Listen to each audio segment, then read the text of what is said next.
Do you like my wall behind me? It's like an ever-growing wall of pillows.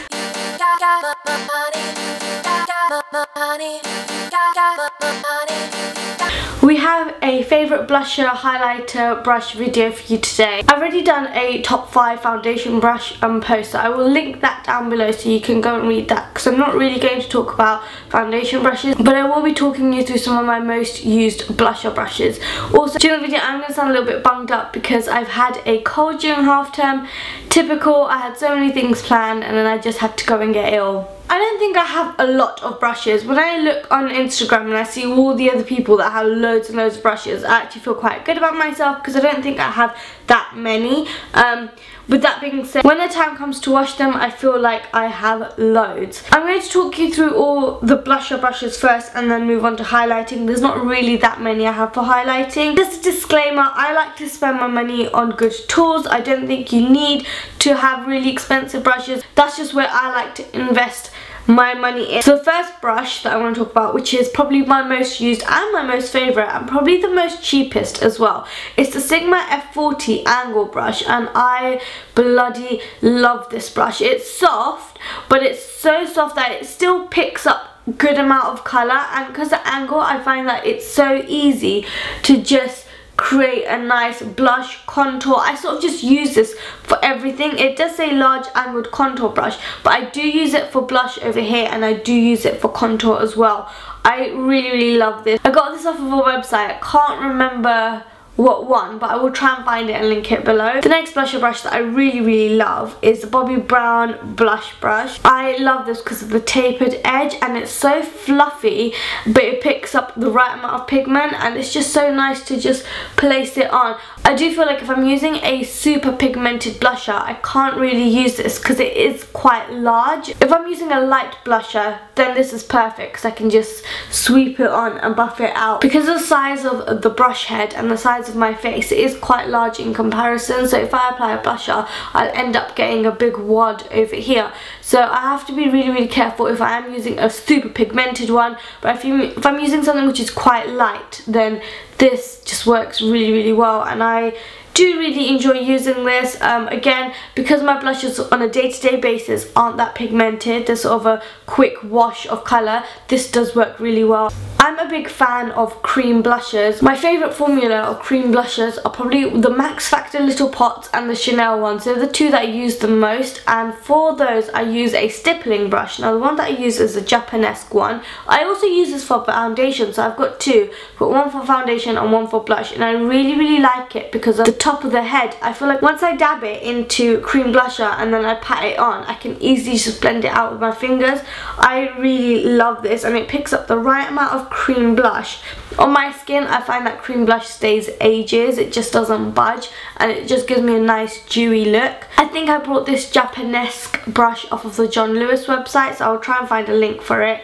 I'll put it down below. Because I have quite a small surface area to work with, I find that I do need to have a smaller blush brush. So I use the Real Techniques contour brush if I'm using a heavy pigmented blusher, and I just apply some here and some here, and I really like it. I've also used it for contouring, but I much prefer it for blusher. It works really nice to buff it in. It washes really well. It is a really nice brush, and it allows me to sort of be more accurate and more precise and then just buff it in after. Again, super soft, washes really well, really love this, and it is super affordable as well. The next couple of brushes I use for contouring and blush. I sort of alternate what I use it for.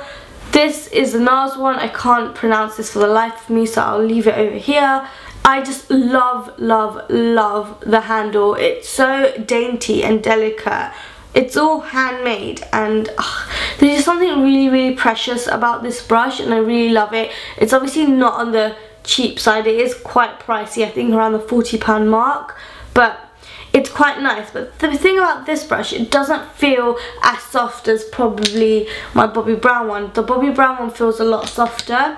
This doesn't feel as soft, but I like the tapered top to it, and I find that it picks up colour really well. So even the not so pigmented blushes, this picks it up super well. Because it's quite light and airy, I feel like I'm quite light-handed with it, and just applying blusher feels really lovely. And then I can also contour with it, so I can be quite precise and contour the cheekbones if I needed to. But I really love this. It washes really well, and it's just a really lovely brush. And I feel like everybody almost needs a statement brush in their collection, and this is probably one of my most favourite brushes out of my whole range. It's probably the most unique one in terms of the handle and just the whole shape of it. My next one is a Charlotte Tilbury brush. I genuinely love a lot of Charlotte Tilbury products. I think some are quite overhyped, but some of them are really lovely. And one of the really lovely products in the range is one of her brushes. It's the Powder and Sculpt brush. It's very similar to the Nars one, but a little bit smaller. So if you see in comparison, it's quite small. So again, I got it for that reason, because the brush head was quite small. I could be quite precise with blush or contour, and it's just really lovely to work with. Soft but not too soft, so that it doesn't pick up the right amount of pigmentation. The brush has sort of these flat edges, so once you put it on the surface it won't roll off, but that doesn't really bother me because I'm not a makeup artist. I'm not leaving my brushes lying around while doing someone's makeup. It is for personal use, so I can just, it's not that difficult to put it back in a pot really. And I think if you are investing in a product, in an expensive product, then brushes are definitely one to sort of look at. But if you're not going to get the Nars one, because that's about £43, then this one would be a good option, because I think this is around the £30 mark. It might be more, I'm not really sure, but really lovely. And yeah, just so nice, and again quite light and fun to use. The next two brushes are highlighters. Now normally, if I'm honest, I use my fingers for highlight because I just find it easier, and I just dab a bit on and then blend it out. To be honest, if you wanted to, you could put on your entire makeup, even eyeshadow, with your fingers. Like, you don't really need expensive brushes. However, someone who's sort of makeup obsessed, I love buying makeup brushes. So the two highlighting brushes that I really love is one, the Louise Young Fan Brush.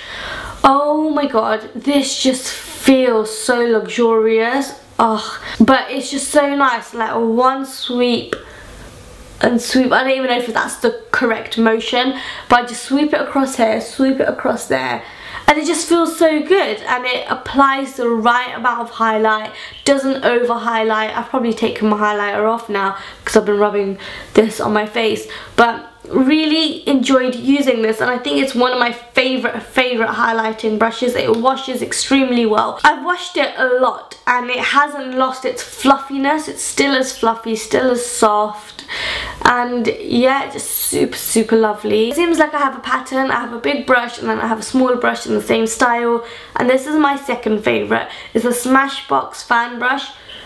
Similar, but just the baby version, and it's just so nice to be a little bit more precise. I just think it's really handy to have a smaller version. Now with all the brushes that I have mentioned, none of them shed, all of them wash really well, all of them feel amazing on the skin.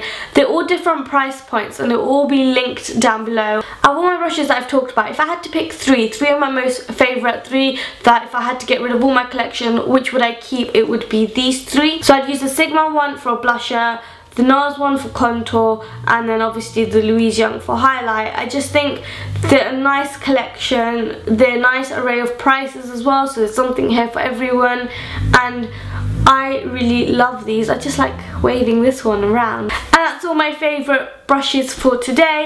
I'm pretty sure that there are loads of other brushes that I haven't mentioned, so please leave them down below in the comments and I will have a look at them. And I will see you next week for a new video. Thanks for watching guys, bye!